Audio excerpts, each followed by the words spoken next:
The call. The phone rang at 9:47 p.m. on a Tuesday, pulling Margaret away from her crossword puzzle. She recognized her son David's number immediately and smiled as she answered. "David, sweetheart, I was just thinking about you." "Mom, I'm getting married tomorrow." His voice was flat, rushed. "I sold your house and car, goodbye." The line went dead. Margaret sat frozen, the phone still pressed to her ear, listening to the hollow silence. Her hand trembled as she slowly lowered it to her lap. The words echoed in her mind, nonsensical, impossible. Married, sold her house, none of it made sense. She tried calling back, straight to voicemail. Again, voicemail 5 more times, each ending the same way. Margaret's mind raced through possibilities. A joke? No, David hadn't made jokes like that since he was 12. A mistake? Wrong number, but it had been his voice, his phone. A mental breakdown, her stomach twisted at the thought. She stood up too quickly, steadying herself against the armrest. The living room around her, her living room for 32 years, suddenly felt unfamiliar.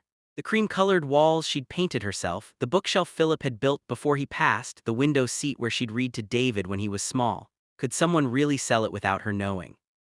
Her laptop sat on the dining table and she fumbled it open with shaking fingers. Bank account first. She logged in, expecting to see something catastrophic, but everything looked normal. Savings intact, checking account showing the usual modest balance. She exhaled slightly.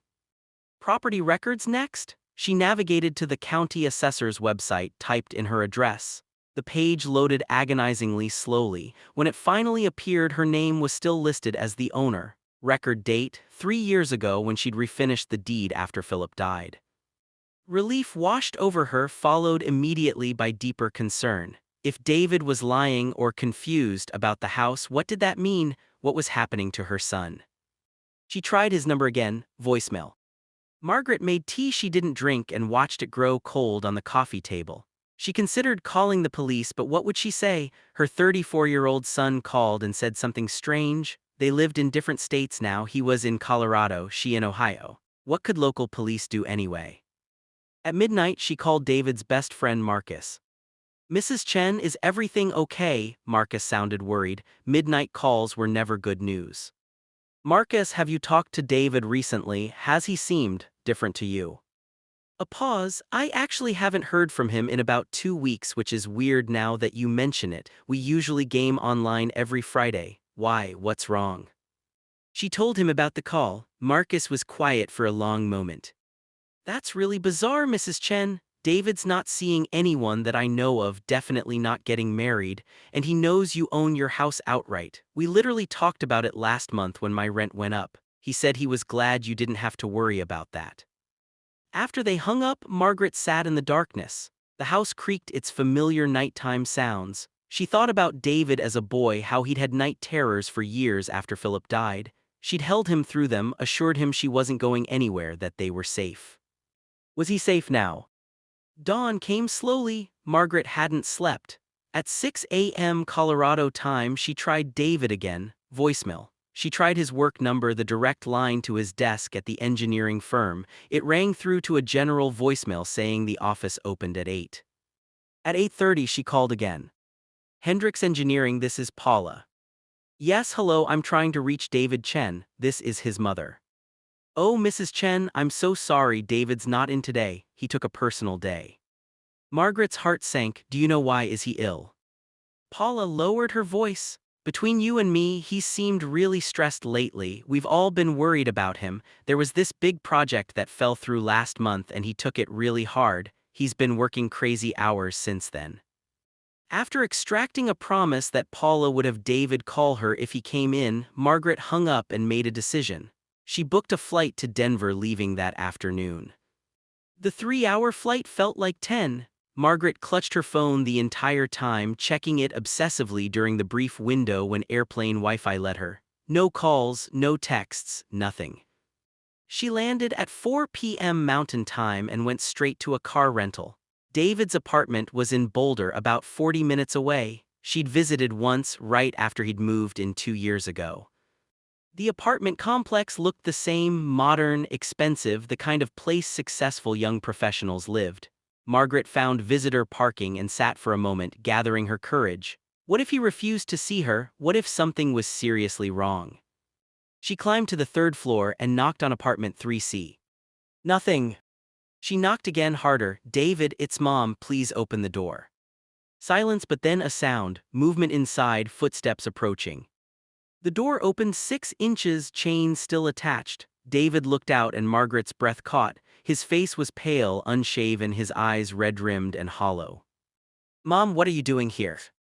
What am I, David? You called me last night and said you sold my house and car, then you wouldn't answer your phone. What did you expect me to do? Confusion crossed his face. What? I didn't call you. I haven't called you in like a week. He pulled out his phone, checked it. His expression changed to shock. Oh my God, Mom, I don't remember making this call. Can I please come in? He hesitated, then unchained the door. The apartment was a mess, unusual for David, who'd always been fastidiously neat. Empty takeout containers, unwashed dishes, clothes scattered across furniture. David, sweetheart, what's going on? He sank onto the couch, head in his hands. I don't know, I think I'm losing it, Mom. I've been having these blackouts, lost time. I'll be at work and suddenly it's 3 hours later and I don't remember anything. Last week I woke up in my car in a parking lot across town. Margaret sat beside him, her fear for his sanity transforming into fear for his health. Have you seen a doctor? I have an appointment next week with a neurologist. They think it might be stress-related seizures or maybe something else. They did a CT scan that came back normal, but, his voice broke. I'm scared, Mom.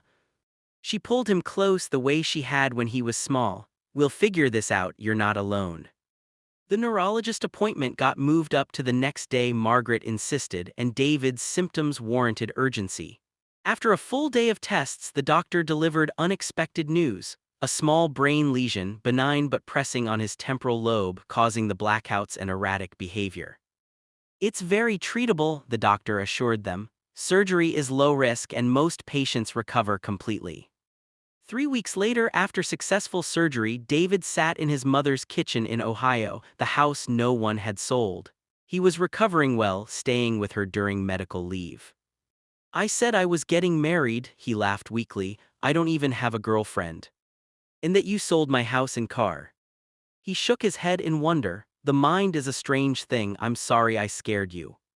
Margaret squeezed his hand. You came back to me, that's all that matters.